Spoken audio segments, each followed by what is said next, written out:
भगवान ऐसी सास सबको दें। बहू कहाँ मर गई? अंदर से आवाज़ आई। जिंदा हूँ माँ जी। तो फिर मेरी चाय क्यों अभी तक नहीं आई? कब से पूजा करके बैठी हूँ, लाती हूँ माँ जी। बहू चाय के साथ भजिया भी ले आई। सास ने कहा, तेल का खिलाकर क्या मारोगी? बहू ने कहा, ठीक है माँ जी, ले जाती हूँ। सास ने कहा, रहने दे, अब बना दिया है तो खा लेती हूँ। सास ने भजिया उठाई और कहा, कितनी गंदी भजिया बनाई है तुमने। बहू, माँ जी मुझे कपड़े धोने हैं, मैं जाती हूँ। बहू दरवाजे के पास छिपकर खड़ी हो गई। सास भजिया पर टूट पड़ी और पूरी भजिया खत्म कर दी। बहू मुस्कुराई और काम पर लग गई। दोपहर के खाने का वक्त हुआ। सास ने फिर आवाज़ लगाई, कुछ खाने को मिलेगा? बहू ने आवाज़ नहीं दी। सास फिर चिल्लाई, भूखे मारोगी क्या? बहू आई, सामने खिचड़ी रख दी। सास गुस्से से, ये क्या है? मुझे इसे नहीं खाना, इसे ले जाओ। बहू ने कहा, आपको डॉक्टर ने दिन में खिचड़ी खाने को कहा है, खाना तो पड़ेगा ही। सास मुंह बनाते हुए, हाँ तू मेरी माँ बन जा। फिर बहू मुस्कुराई और चली गई। आज इसके घर पूजा थी। बहू सुबह 4 बजे उठ गई। पहले स्नान किया, फिर फूल लाई, माला बनाई, रसोई साफ की, पकवान और भोज बनाया। सुबह के 10 बज गए। अब सास भी उठ चुकी थी। बहू अब पंडित जी के साथ भगवान के वस्त्र तैयार कर रही थी। आज ऑफिस की छुट्टी भी थी। उनके पति भी घर पर पूजा शुरू हुई। सास चिल्लाती हुई, ये नहीं है, वो नहीं है। बहू दौड़ी दौड़ी आती और सब करती। अब दोपहर के 3 बज गए थे। आरती की तैयारी चल रही थी। पंडित जी ने सबको आरती के लिए बुलाया और सबके हाथों में थाली दी। जैसे ही बहू ने थाली पकड़ी, थाली हाथ से गिर पड़ी। शायद भोज बनाते हुए बहू के हाथ में तेल लग गया था, जिसे वो पोंछना भूल गई थी। सारे लोग तरह तरह की बातें करने लगे। कैसी बहू है, कुछ नहीं आता, एक काम भी ढंग से नहीं कर सकती, न जाने कैसी बहू उठा लाएं, एक आरती की थाली भी संभाली नहीं जा सकी।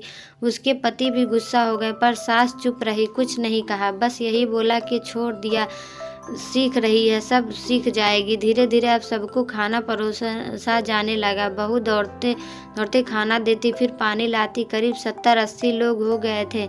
इधर 2 नौकर और बहू अकेली, फिर भी वहाँ सारा काम बहुत ही अच्छे तरीके से करती। अब उसकी सास और कुछ आस पड़ोस के लोग खाने पर बैठे। बहू ने खाना परोसना शुरू किया। सबको खाना दे दिया गया। जैसे ही पहला निवाला सास ने खाया, तुमने नमक ठीक नहीं डाला क्या? एक काम ठीक से नहीं करती, पता नहीं मेरे बाद कैसे ये घर संभालोगी। आस पड़ोस वालों को तो जानते ही हो ना साहब, वो बस बहाना ढूंढते हैं नुक्स निकालने का। फिर वो सब शुरू हो गए, ऐसा खाना है, ऐसी बहू है, ये वो वगैरह वगैरह। दिन का खाना हो चुका था। अब बहू बर्तन साफ करने नौकरों के साथ लग गई। रात में जगराता का कार्यक्रम रखा गया था। बहू ने भी 1-2 गीत गाने के लिए स्टेज पर चढ़ गई। सास जोर से चिल्लाई, मेरी नाक मत कटा देना, गाना नहीं आता तो मत गा, वापस आ जा। बहू मुस्कुराई और गाने लगी। सब ने उनके गाने की तारीफ की, पर सास मुंह फुलाते हुए बोली, इससे अच्छा तो मैं गाती थी जवानी में, मुझे तो कुछ भी नहीं आता। बहू मुस्कुराई और चली गई। अब रात का खाना खिलाया जा रहा था। उसके पति के ऑफिस के दोस्त साइड में ही ड्रिंक करने लगे। उसका पति चिल्लाया, थोड़ा बर्फ लाओ, तो सास चिल्लाती, यहाँ दाल नहीं है। फिर चिल्लाता, कोल्ड ड्रिंक नहीं है, पापड़ ले आओ। इधर उधर। आखिर में उसके पति की शराब गिर पड़ी। उसके एक दोस्त पर और बोतल टूट गई। पति गुस्से में 2 झापड़ अपनी पत्नी को लगाते हुए कहता है, जाहिल कहीं की, देखकर नहीं कर सकती, तुझे इतना भी काम नहीं आता। सारे लोग देखने लगे। उसकी पत्नी रोते हुए कमरे की तरफ दौड़ी। फिर उसके दोस्तों ने कहा, क्या यार, पूरा मूड खराब कर दिया, यहाँ नहीं बुलाया होता, हम कहीं और पार्टी कर लेते। कैसी अनपढ़ गंवार बीबी ला रखी है तूने, उसे तो मेहमानों की इज्जत और काम करना तक नहीं आता, तुमने तो हमारी बेइज्जती कर दी। अब आस पड़ोस की औरतों को और बहाना मिल गया था। वो कहने लगी, देखो क्या कर दिया तुम्हारी बहू ने, कोई काम की नहीं है। मैं तो कहती हूँ अपने बेटे की दूसरी शादी करा दो, छुटकारा पाओ इस गंवार से।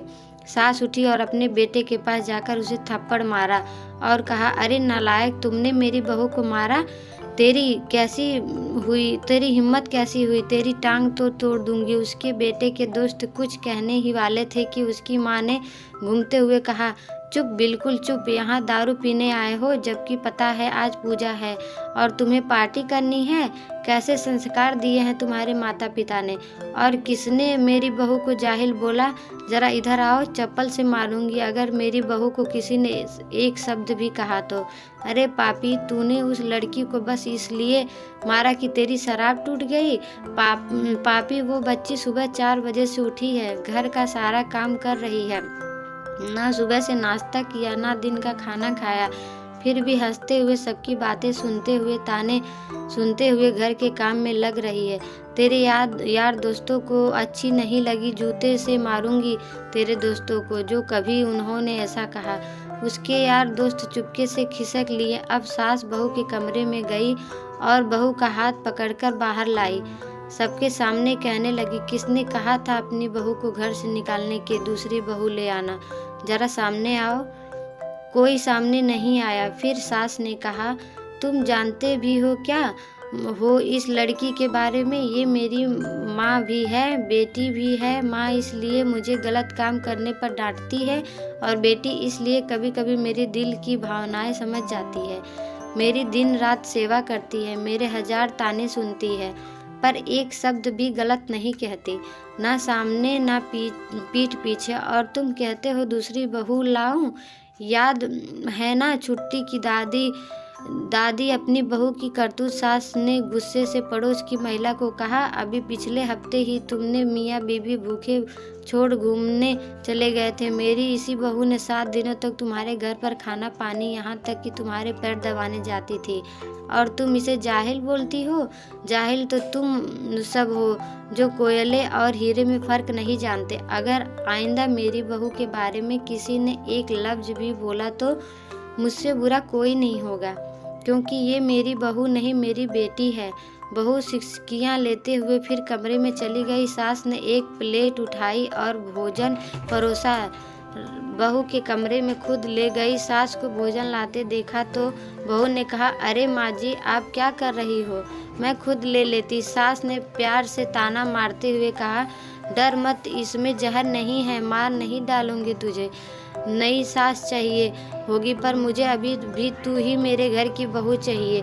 बहू ने अपनी सास को रोते हुए गले से लगा लिया। सास भी रो दी पहली बार और कहा, चल खाना खा ले। फिर मजाक करते हुए कहा, फिर मेरे पैर दबाने चले आना, और एक ख्याल मन में मत लाना कि सास पैर बोलती है किसी दिन मैं इसका गला दबा दूं, क्योंकि कभी मैं भी यही सोचती थी। दोनों खूब हंसने लगे। कुछ रिश्ते बहुत मीठे होते हैं, बस बातें कड़वी होती है। अगर हमारी कहानी अच्छी लगी हो तो हमारे कहानी को लाइक करें, शेयर करें और सब्सक्राइब करना ना भूलें।